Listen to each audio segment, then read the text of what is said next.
Ребята, привет! Сегодня мы будем окрашивание делать необычное. Может быть, это для кого-то и обычное. Мы будем сначала обесцвечивать, а потом красить. Я такое двухэтапное окрашивание делаю очень-очень редко. Когда мы делаем белые волосы, понятно, что без обесцвечивания не обойтись. Но когда мы делаем окрашивание красителем, для меня это большая редкость, скорее всего, исключение из моих правил. Есть такие особенные клиенты, которых как бы ты холодный цвет не красил, они в результате получаются очень теплые. Вроде как и обычные волосы, примерно между 6 и 7 уровнем. Почему между? Потому что уже ранняя седина, к сожалению, у молодых девушек бывает такая седина, ее немного, волоски седые тонкие, и их не очень видно, но они рассветляют общую базу. И вроде как и 6 уровня волоски есть, и 7, и, видимо, этот 6 уровень и дает ту базу осветления, которая очень-очень плохо тонируется. И для нейтрализации осветления такой базы нужно много холодных пигментов. И возникает сложность. Когда эти пигменты попадают на ранее осветленные волосы, то есть на этот стык светлого и темного, здесь возникает затемнение этими нейтрализующими пигментами. И в результате мы в обычном случае, если бы мы красили просто красителем и тонировали следующим каким-то красителем, у нас бы были недотонированные в холодную гамму корни, стык холодной полосы, все равно он туда попадает, и уже более холодная длина. Нам это не нужно, нам нужен единый красивый цвет.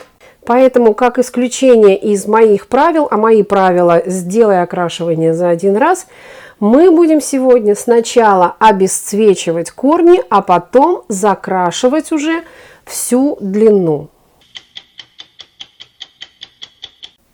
Мы закончили первый этап обесцвечивания. Его мы выполняли порошком Igora Vario Blond Extra Plus. Именно на этот порошок у этой клиентки нет аллергии. На все остальные реакции кожи не очень хорошие.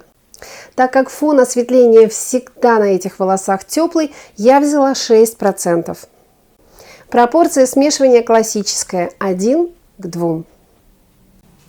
Так как мы планируем окрашивание примерно на 9 уровне, осветление мы произвели до 10 уровня, то есть на 1 тон выше.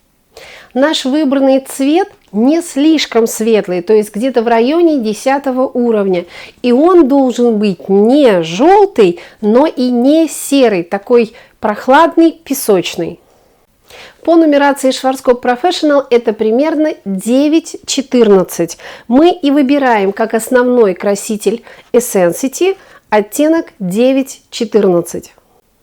Но так как это модная гамма, покрывающая способность менее 100%, этот цвет мы не получим в чистом виде. Нам обязательно нужно добавить уплотняющий оттенок. И для этого я буду смешивать с красителем 946. На том же 9 уровне бежевое направление, но с шоколадным оттенком. Этот 46-й оттенок даст мне гарантию, что общее окрашивание не уйдет в слишком холодный тон и не уйдет в зеленоватый отлив. Мы с 10 уровня опускаемся на 9, значит мы работаем на самом маленьком окислителе 2,5%. Пропорция смешивания всегда указана на упаковке. Вы можете найти эти циферки 1 к 1 с окислителем. Приступаем к тонированию. Мы закончили окрашивание, прокрасились корни, затонировалась длина. Общий цвет очень похож на 9-14, как мы хотели, то есть он с одной стороны и сандре, с другой стороны и бежевый. Пропорции смешивания 9-14 и 9-46 в этом случае я взяла 1 к 1. Ушло красителя целый тюбик одного цвета и целый тюбик второго. Так как оба этих оттенка относятся к модной гамме, покрывающая способность у них не 100%. Поэтому чисто 9 уровня мы не получили, но так и было задумано.